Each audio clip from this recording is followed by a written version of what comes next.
새 물을 갈아주려고 합니다. 자, 지금의 더러운 물을 갈아주려고, 새로운 물을 갈아주려고 할 때 물고기 입장에서 보면 마치 자기를 죽이는 것 같습니다. 나는 꾸정물도 괜찮아. 그냥 물만 있으면 돼. 그렇게 말하면서 생각하면서 나는 이제 죽었구나. 그렇게 생각할 수 있는데 주인의 입장에서는 지금 더러운 물을 버리고 새 물을 갈아서 더 행복하게 건강하게 살도록 하기 위해서 물을 갈아주는 것입니다. 근데 물고기는 그렇게 생각하지 않을 수 있습니다. 잠시 후에 그 물고기가 깨끗한 물에 다시 놓아졌을 때 주인이 나를 죽이려고 한 것이 아니고 살리려고 하는구나 라는 생각이 들게 되는 것이죠. 이단에 빠지는 것도 아니고 그렇다고 해서 타 종교에 가는 것도 아니고 우리가 잘 알고 있는 대로 믿는 대로 예수 그리스도 외에는 구원자가 없다고 하는 교회에 누군가가 나를 통해서 가자고 했을 때 우리가 온다는 것은 이렇게 새로운 생명을 부어 넣어주기 위한 그런 하나님의 만남이고 계획이라는 것입니다. 처음에 보면 귀찮게 왜 이렇게 생각할 수도 있습니다.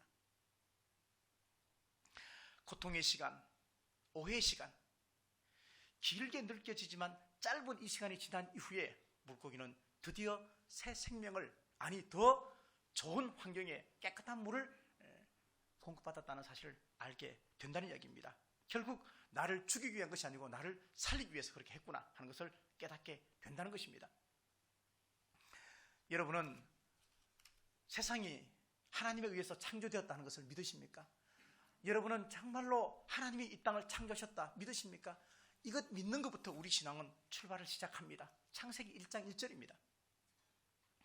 그렇게 창조된 새 가운데, 날아가는 새 가운데 하나님에게 컴플레인을 걸었습니다.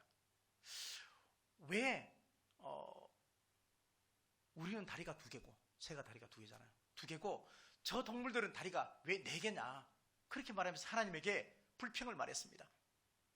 그리고 다리가 4개인 저 동물들을 보면은 아주 튼튼하기도 하고 그 다음에 무기도 가지고 있고, 근데 새인 우리는 왜 이렇게 약하게 만들었습니까? 컴플레인을 걸었습니다. 하나님 보시기에 그럴 수도 있겠다라고 생각하고 밤에 이 새에게 날개를 달아줬습니다.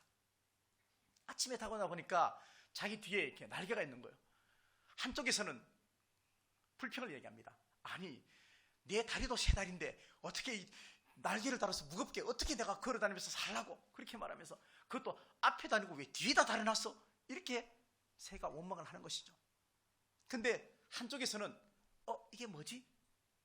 이게 뭐지? 그러면서 날개를 한번 퍼드덕 이렇게 해봅니다. 그러면서 이걸 더 세게 이렇게 막 날개짓을 하니까 자기 몸이 붕 뜨는 거예요. 야, 땅에서 그런 거나 가는 거랑은 천지 차이예요. 그죠? 너무나 좋은 거예요.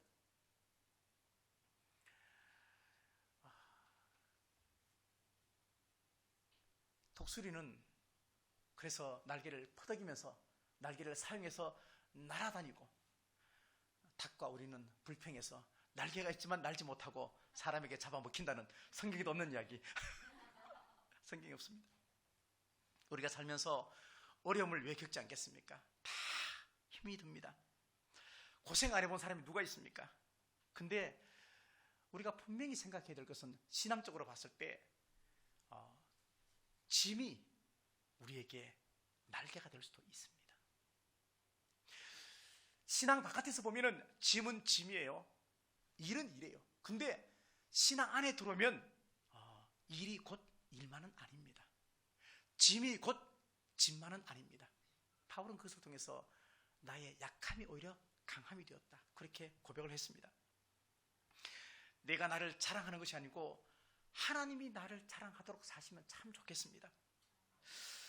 남의 인생을 연기하면서 살지 말고 창조적으로 살았으면 참 좋겠습니다. 그렇다면 지붕을 걷어내야 합니다. 하늘로부터 공급하는 하나님의 은혜가 나에게 공급되는 통로가 막혀있다면 빨리 뚫어야 합니다. 내가 뜯을 수 없다면 누군가가 뜯어줄 것인데 그 뜯어주는 것을 거절치 마십시오. 그것도 하나님의 축복이고 만남의 축복입니다. 요즘 교회마다 전도가 잘 안 되죠. 첫 번째는 거의 신천지가 주축을 이뤘고, 이제는 왜 전도되지 않을까? 코로나한테 다 밀면 됩니다. 책임진 거 다 하면 됩니다. 만약에 예수님께서 우리한테 와서 아니면 지나가는 사람에게 제발 교회 좀 와달라고 막 애걸복걸한다, 예수님께서. 그렇다면 여러분은 어떤 생각이 드시겠어요? 우리 안에, 이 사회에 예수님을 정말로 드러내며 빛으로 사는 사람이 있으면 우리가 굳이 애걸복걸하지 않아도 저는 된다고 생각합니다. 옛날에 예수님이 계시던 그 시대는 예수님 주변에 사람이 참 많았습니다. 지금은 전도도 잘 되지 않고 전도해도 정착도 잘 되지 않습니다. 왜 그럴까? 일제시대에 송기정 선수하고 그리고 남승용 선수가 마라톤 선수였습니다. 그래서 베를린 올림픽에 이렇게 출전을 하기 위해서 이렇게 경기를 하는데, 그때 당시에 국적이 일본 국적으로 나갈 수밖에 없었습니다. 일제하에 있었기 때문에. 근데 일본 사람이 올림픽에 나갈 수 있는 티켓을 딴 게 아니고 식민지 나라인 이 우리나라 국민이 선택됐기 때문에 일본 사람들이 마음이 불편했습니다. 그래서 15일을 남겨놓고 선수를 다시 뽑았습니다. 다시 뽑는데 똑같은 코스를 이제 다시 이렇게 합니다. 달리기를 합니다.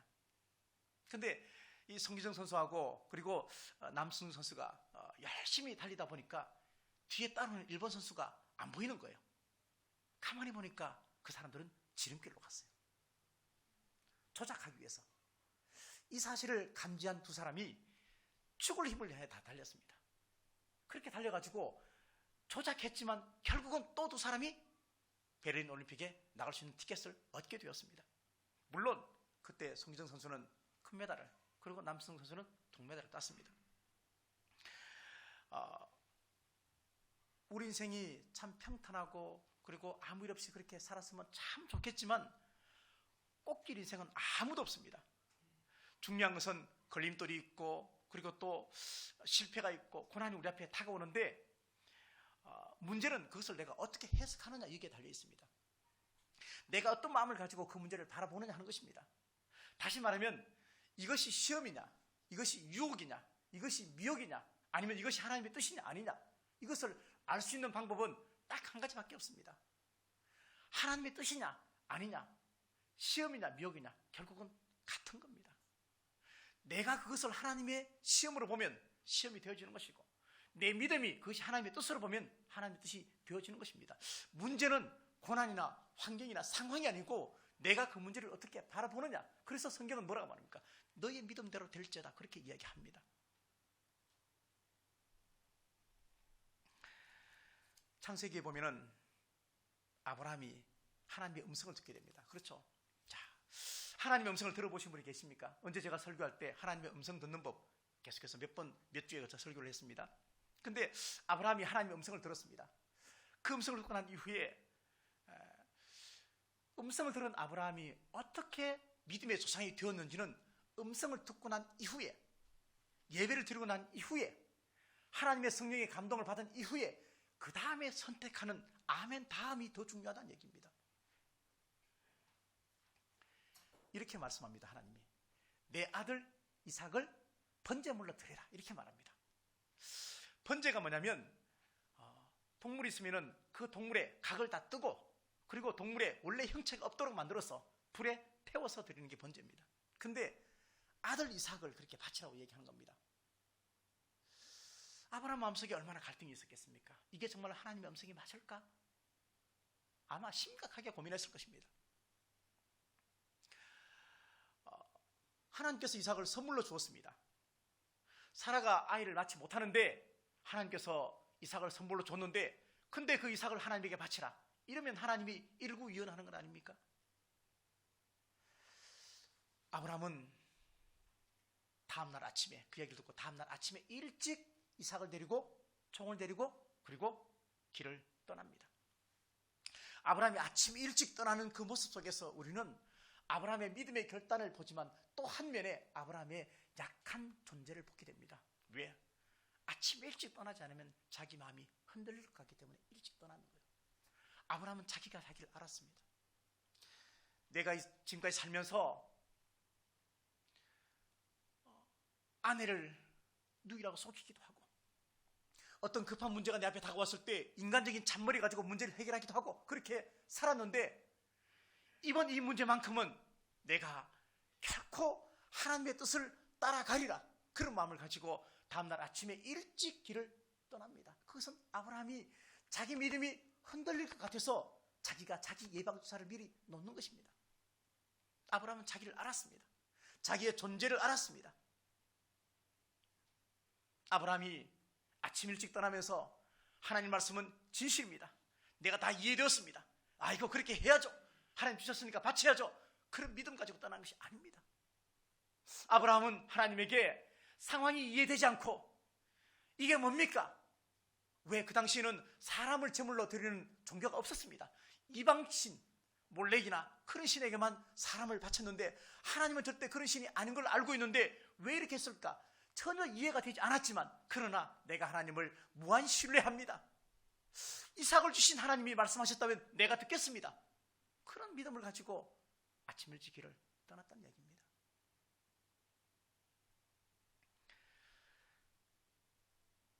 정직한 절망이 참된 희망의 시작입니다.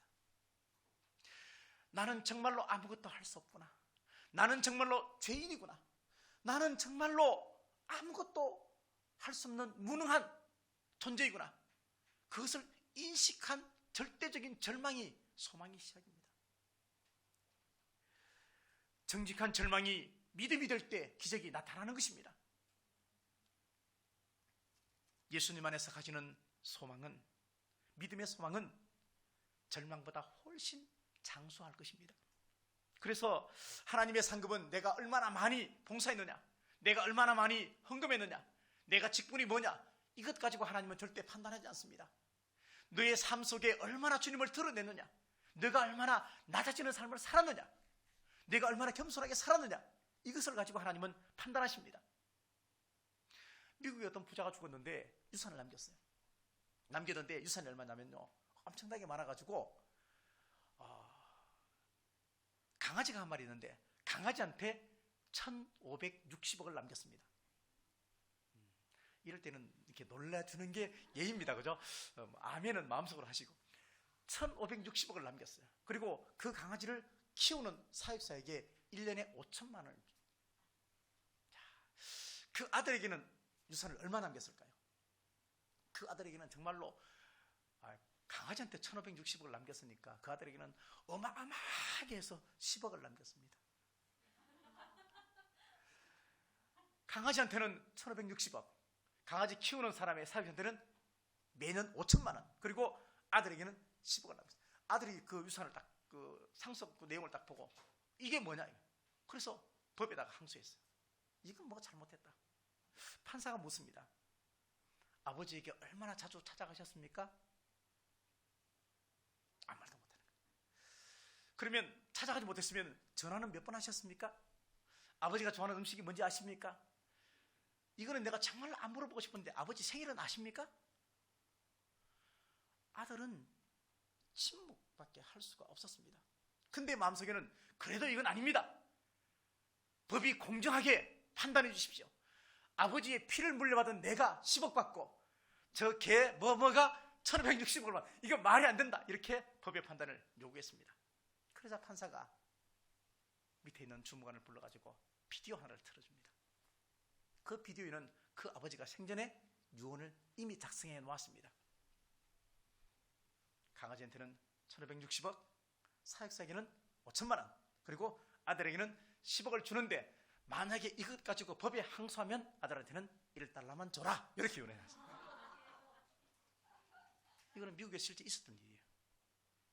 실제. 자, 아브라함이 자기 앞에 인생의 참 버거운 문제입니다, 그죠? 아들을 바치라, 이게 얼마나 버거운 문제입니다. 내가 지금 힘든데, 내가 정말로 시간이 없는데, 신앙 안에서 믿음으로 산다는 것이 참 어려운 시대에 우리가 살고 있습니다. 우리 인생의 캄캄한 밤, 그리고 짙은 어둠. 근데 이런 어둠과 버거운 문제, 인생의 문제 앞에서 정말로 중요한 것은 뭐냐면 하나님을 신뢰하는 것입니다. 하나님의 약속의 말씀을 끝까지 신뢰하는 것입니다. 믿는 것입니다. 때로는 하나님께서 모든 문제를 다 해결해 줄 수도 있습니다. 근데 하나님께서는요, 항상 우리가 어떤 선택을 하는지 때로는 지켜보고 계십니다. 네가 이 문제 어떻게 해결하는지 내가 보겠다. 네가 이 문제를 어떻게 선택하고 결정하는지 내가 지켜보겠다. 하나님의 그 마음이 인간이 생각하는 그런 얍삽하고 나쁜 접살 같은 마음은 아닙니다. 그래도 하나님은 우리의 선택을 기대하면서 보고 계십니다. 잘하겠지. 돌아오겠지. 그래서 유혹과 시험은 같은 것입니다. 장애물이 될 수도 있고 디딤돌이 될 수도 있습니다. 이런 생각을 해보시면 돼요. 성경에 보니까 예수님의 옷자락을 만져서 이렇게 병이 난 여인이 있습니다. 그죠? 자, 예수님의 옷자락을 딱 만져갖고 병이 났어요. 옷을 만졌는데 어떻게 병이 나을까요? 근데 그 여인에게는 갈망하는 마음이 있었어요. 정말 내가 예수님의 옷만 만지면 나을 것이다. 그렇게 믿었어요. 그 믿음이 역사하는 거예요. 뭐 교회 와서 기도한다고 뭐 되겠어? 뭐 병원 가서 의사 만나야지. 의사도 만나시고 기도도 하시고 기도하시고 의사도 만나는 거예요. 근데 그 당시에 예수님이 계시는 곳에 사람이 너무 많이 와가지고 예수님의 옷자락을 만지기를 갈망했던 사람은 그냥 두렵고 떨리는 마음으로 사모하는 마음을 가지고 옷자락을 만졌는데 그의 병은 나았고요. 어떤 사람은 예수님 앞에 부딪혀가지고 수십 번 옷자락이 됐는데도, 아니 예수님하고 악수까지 했는데도 병이 안 난 사람이 부지기수 많았어요. 내가 문제 앞에서, 상황 앞에서 나는 정말로 절대적으로 예수님을 신뢰하는가? 오늘 본문에서 두 가지를 생각해 보려고 합니다. 첫 번째, 우리의 마음 중심에 뭐가 있는가? 그래서 오늘 설교 제목도 영어로, 제가 정말로 울렁증 있는 영어로 그렇게 했습니다. 두 번째, 교회는 어떤 교회가 되어야 할 것인가? 정말로 믿음이 건강해지기를 원한다면 오늘 말씀에 키워드 몇 가지를 꼭 기억하시면 참 좋겠습니다. 믿부다 하는 말은 뭐냐면 믿음직하다, 믿을만하다 하는 뜻입니다. 뭐가 믿음직하냐? 뒤에 나오는 말씀은 우리에게 믿음을 더해주는 말씀인데, 그 믿음을 더해주는 그 말씀이 뭐냐면요, 복음입니다. 복음이 뭡니까? 그리스도 예수께서 죄인을 구원하시라고 세상에 임했다 하는 것이, 이것이 구원입니다. 이것이 복음입니다. 그리고 복음 앞에 반응하는 모습이 뭐냐면 내가 죄인 중에 괴수다 하는 것입니다. 복음 앞에 서는 사람은, 말씀 앞에 서는 사람은, 다시 말하면 은혜 받은 사람은 반드시 자기가 죄인인 것을 고백하게 되어 있습니다. 그 고백은 광명한 성령의 은혜가 내한테 임해야만 가능합니다.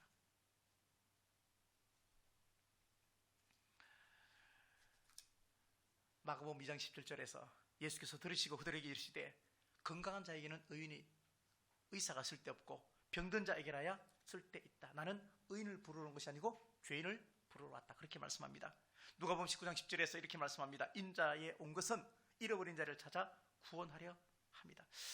예수님 이 땅에 오신 것은 죄인을 구원하기 위해서 왔다, 그렇게 말합니다. 그 죄인을 누구로 보느냐? 성경은 나로 보아야 한다는 것입니다. 그럼 예수님께서 나 때문에 이 땅에 오셨다는 이야기입니다. 나 때문에 십자가 위에서 죽으셨다는 것을 내가 인정하는 것이 믿음의 출발점입니다.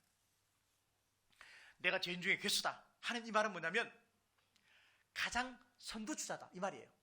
이것은 죄인을 줄로 딱 세웠을 때 내가 제일 앞에 있는 죄인이라는 얘기예요. 가장 눈에 띄는 죄인이다. 이런.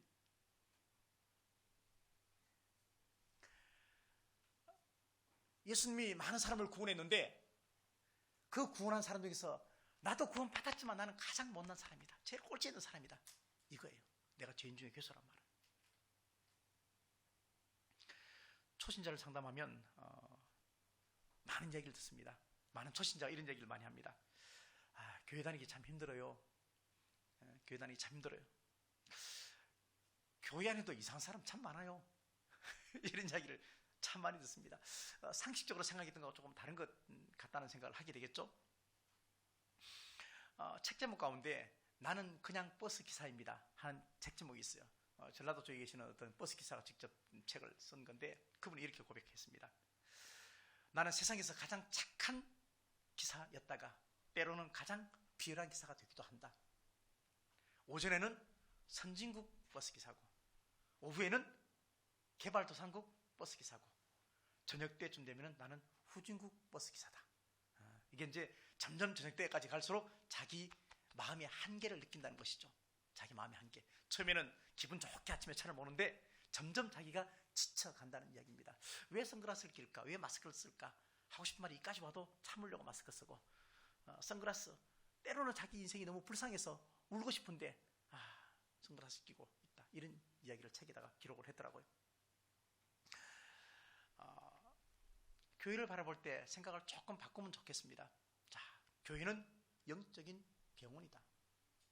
영적인 병원이다. 우리가 병원에 가서 환자가 막 지나가는데 아유, 이 병원 왜 이렇게 환자가 많아? 그렇게 절대 말하지 않습니다. 교회 와서도 이상한 사람이 있을 수도 있고 몸이 아픈 사람이 있을 수도 있어요. 근데 영적인 환자라, 그렇다고 해서 야, 너 환자야 이렇게 말하시면 안 돼요. 어쨌든 영적인 환자로 보면 그 사람이 절대 불편하지 않습니다.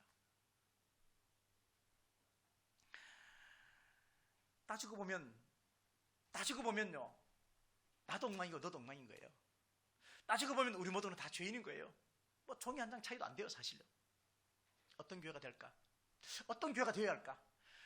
바울이 나는 죄인 중에 괴수다 그렇게 말했는 이 고백 속에 우리 교회는 어떤 교회가 되면 참 좋을까? 내가 엉망이라는 사실을 알 수 있는 교회면 참 좋겠어요. 다시 말하면 하나님의 사랑을 진짜 깨닫게 해주는 교회가 됐으면 참 좋겠어요. 교회에 들어왔을 때 엉망인 나를 하나님의 사랑으로 품어주는 교회. 사람들이 내 실상을 전부 다 안다 해도 나를 여전히 받아주는 교회. 내 가면을 벗어도 괜찮은 교회. 그런 교회가 저는 우리 교회가 됐으면 참 좋겠다 하는 생각을 늘 합니다. 주여 나를 떠나소서 나는 죄인입니다. 자, 이렇게 고백할 때 주님이 떠날까요? 안 떠납니다. 나는 의인이다. 그럴 때 주님이 떠나십니다. 성공은 절대 커지는 것이 아닙니다. 우리의 성공은 돈 많이 벌고 그리고 높은 자리에 올라가고 사이즈를 가지고 성공을 측정합니다. 근데 하나님의 성공은요, 우리의 신실하심에 있어요. 하나님은 우리가 신실하면 우리 인생은 성공한 것입니다. 근데 아무리 돈이 많고 아무리 건강해도 아무리 높은 지위에 올라간다 해도 아무리 목사라 해도 신실하지 못하면 우리는 성공하지 못하고 하나님의 인정을 받을 수가 없습니다. 내가 신실하다면 나중에 하나님이 반드시 우리의 크기와 사이즈도 크게 해준다는 얘기입니다. 주여 나를 떠나소서. 이 말은 나는 더 작아져도 괜찮습니다. 내가 작아져야 주님이 더 커지십니다. 주님이 절대로 필요합니다. 나는 절대적으로 주님을 신뢰합니다. 그런 뜻을 가지고 있습니다. 바른 교훈은 하나님의 경륜을 이룹니다. 바른 교훈은 생명을 줍니다. 그러나 다른 교훈은 그렇지 않습니다. 다른 교훈은 변론만 남기고 투쟁과 싸움만 있습니다. 결국 그리고 사망의 길로 가게 될 것입니다. 스위스의 어떤 마을에 어떤 목사님이 부임했어요. 근데 그 목사님은 그 말 사람들이 별로 좋아하지 않았어요. 사람들은 정직하게 살면 별로 안 좋아하는 것 같아요. 이 목사님이 그 말에 갔는데 안 좋아하니까 어느 날 저녁에 밤에 잠을 자고 있는데 지붕에서 막 소리가 들리는 거예요. 도둑이 왔나? 보니까 사람들이 지붕에 올라와서 지붕을 막 뜯어내고 있는 거예요. 지붕을. 깜짝 놀라요. 근데 들려오는 소리가 그래, 이렇게 하는데도 네가 여기서 버티나 보자 이러면서 자기들끼리 지붕을 뜯어내는 거예요. 이 목사님이 기도하시면서 지혜를 아내를 깨워서 음식을 막 만들어서 밖에 나와서 저기요 내려오시라고, 일한다고 얼마나 고생이 많으냐고 내려오시라고 그렇게 말하니까 얼떨결에 그냥 내려와서 들어오시라고, 시장할 텐데 식사하시라고 밥을 먹는. 다음날 저녁 되니까 새벽에 또 위에서 또 이상한 소리가 들리는 거예요. 아니 이건 또 뭐지? 그러고 들어보니까 위에서 야 이거 빨리 고쳐주자 그러면서 어제 뜯었던 지붕을 다시 고쳐주는 소리가 들리는 거예요.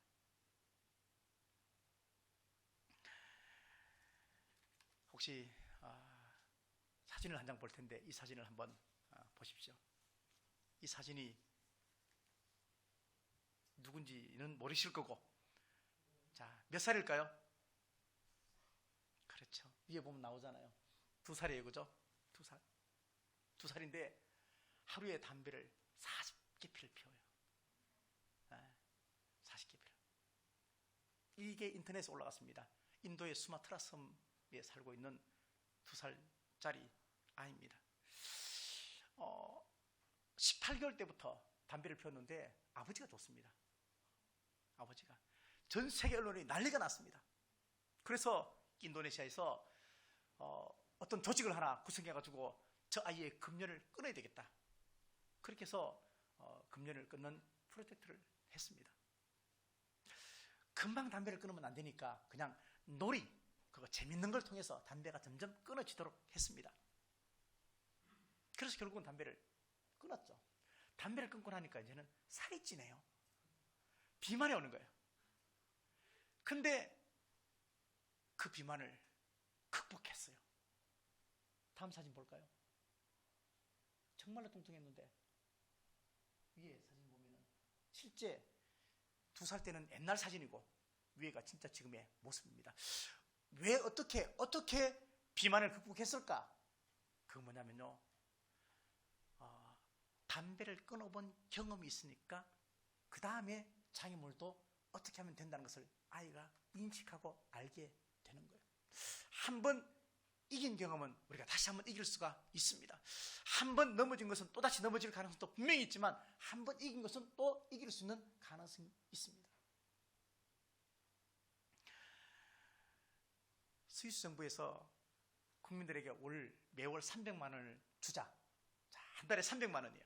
한 달에 300만 원 주자. 그렇게 누가 이야기를 해가지고 국민 투표를 붙였어요. 자, 이게 통과됐을까요? 안 됐을까요? 안 됐어요. 78%가 반대했어요. 그냥 먹고 놀아도 300만 원 다 준다는데 78%가 반대했어요. 왜? 건강하지 않은 돈이기 때문에 반대하는 거예요. 이 정도 신앙에, 아니 이 정도는 돼야 되지 않겠습니까?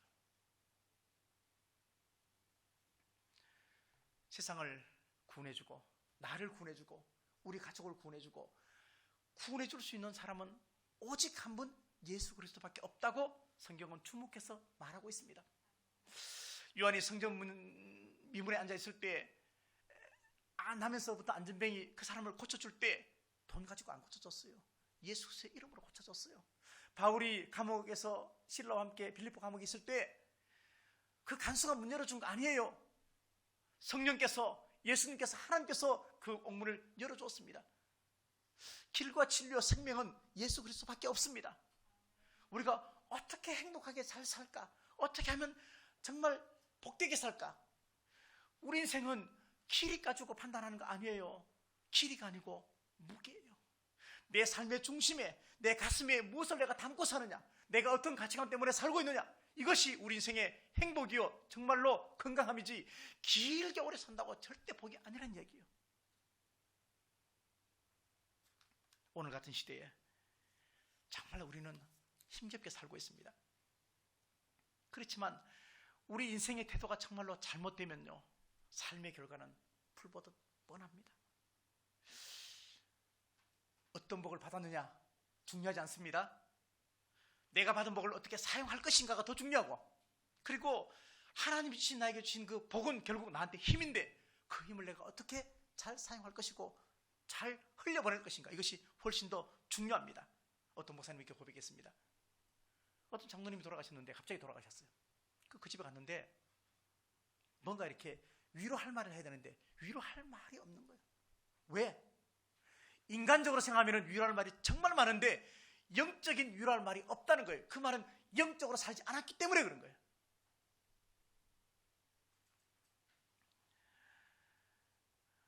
하나님께서 아브라함에게 이삭을 딱 죽이는 그 순간에 아브라함아 아브라함아 2번 급하게 불렀어요.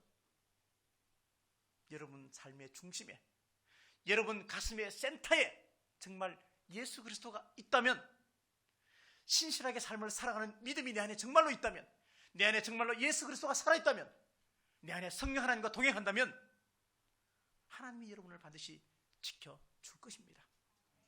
중요한 것은 그 선택의 순간이 평생 우리에게 100번 1000번 주어진다는 것은 아니라는 사실입니다. 오늘 선택이 내일의 복을 가져옵니다. 오늘 선택하지 않은 것이 내일도 선택하지 않을 가능성은 우리는 다분히 가지고 있습니다. 여러분들이 예수 그리스도 안에서 건강하고 그리고 복되게 하나님의 뜻을 이루며 사는 하나님의 귀한 참제자가 다 되시기를 간절히 바라겠습니다.